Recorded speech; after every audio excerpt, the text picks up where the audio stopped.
What's happening to today's world? Is it not enough that we're being forced to live in endless lockdowns? That we're being deprived of free speech by the likes of Mark Zuckerberg, who has complete monopoly over social media? That we're losing our life savings to the feds who are endlessly printing money, leading to super hyperinflation? That nearly half of the globe is witnessing climate changes, floods, and fires, which will soon lead to human catastrophes beyond imagination? And that entire nations, such as Lebanon, Cuba, and South Africa, are on the verge of starvation, poverty, and collapse. All this. And now we have to put up, on top of that, with a new trend. One that has become a disconcerting, everyday routine. Today, governments around the world are using spyware to monitor us. Apparently, this government hacking has become a permanent feature of the 21st century's rotten global order. Governments are using it to advance their interests and weaken their enemies. By that, I mean us. The people. The undeclared enemies of the state. Today, we live in a world in which we're constantly punished by our governments. We're impoverished, malnourished, scanned, tested, monitored, silenced, injected with God knows what, imprisoned in our homes, separated from our loved ones, oppressed, violated, incarcerated, slaughtered like sheep.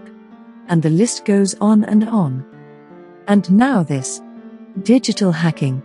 By a powerful, easy to outsource, and difficult to trace software that has turned anyone and everyone with a computer or a smartphone into a vulnerable victim of cheap government spying. Who could have imagined that in this 21st decadent century, oppressive regimes all around the world, even in what used to be democratic, free-willed countries, would become so merciless, so immoral, so ruthless? Today, cyber warfare has become the 21st century equivalent of 20th century espionage.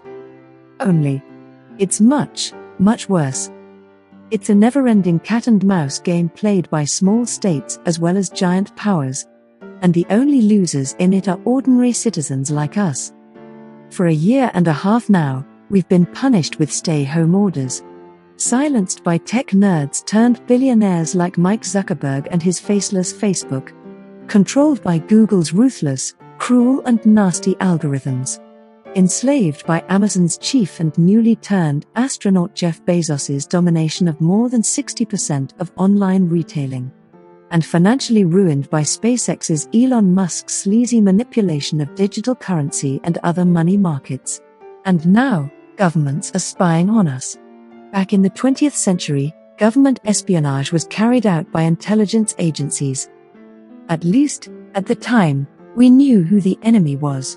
But in today's world, hacking is carried out by private mercenaries and foreign governments like Israel, Iran, Russia, and now China, who are muddying the digital waters and leaving virtually everyone exposed. Hacking is a new kind of warfare. It is far worse than the ongoing bioterrorism and biological warfare weapons, such as COVID and now Delta. In 2021, governments are using foreign hackers, much like they used spies in the 1900s. Only cheaper. This new kind of war resembles and is often an extension of 20th century espionage. But unlike spying, hacking carries gains and losses for all sides. It operates in a gray zone that is neither war nor peace. Nevertheless, experts recently told students during a cybersecurity class at a school in New York City that snooping is going to be the new normal in the coming era of cyber conflict, according to The Times. And the problem is that governments are shifting more of their hacking to private firms and outright criminals. Moscow, for example, hired freelance hackers abroad, including a 20-year-old Canadian, to infiltrate American government accounts. The hacker-for-hire shadow industry has exploded in recent years. Security researchers have identified highly skilled groups targeting governments, legal and financial firms, real estate developers, Middle Eastern energy companies, and the World Health Organization. Most are thought to be hired through dark web platforms that offer anonymity for both parties.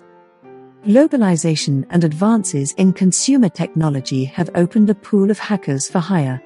Many are thought to be young people in economically troubled countries, where legitimate work is scarce, especially during the pandemic. Hacking software and expanding broadband allow almost anyone to put out a shingle. Some operate openly. Firms in India often offer help to clients who want to snoop on business rivals.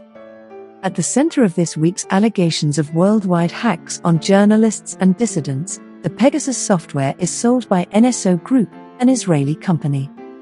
The new normal is small but constant hacks. Chinese-sponsored criminals have raided dozens of companies over the years, according to the New York Times. Paranoid officials, in other countries, use third-party software to snoop on journalists and rival politicians. Cumulatively, these often undetected and easy-to-deny hacks suggest a coming era of omnipresent digital theft, influence peddling, and snooping. This week, a top official in the Roman Catholic Church's American hierarchy resigned after a news site said that it had data from his cell phone that appeared to show the administrator using the LGBTQ dating app Grindr and regularly going to gay bars. Journalists had access to data on the movements and digital trails of his mobile phone for parts of 3 years and were able to retrace where he went. It's not up to me to judge a priest who broke his promises. But this isn't about one man. This is about a system that allows real-time data on citizens' movements. This is about unregulated data harvesting. What's even scarier is that this data is in the hands of companies that we deal with daily, like Facebook and Google, and also with information for higher middlemen that we never directly interact with. According to The Times, the US Internal Revenue Service has bought commercially available location data from people's mobile phones to hunt for financial criminals. US defense contractors and military agencies have obtained location data from apps that Muslims use for prayer.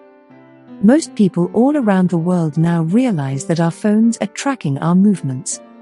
What this means is that no one is too pedestrian to be targeted. Thank you for watching.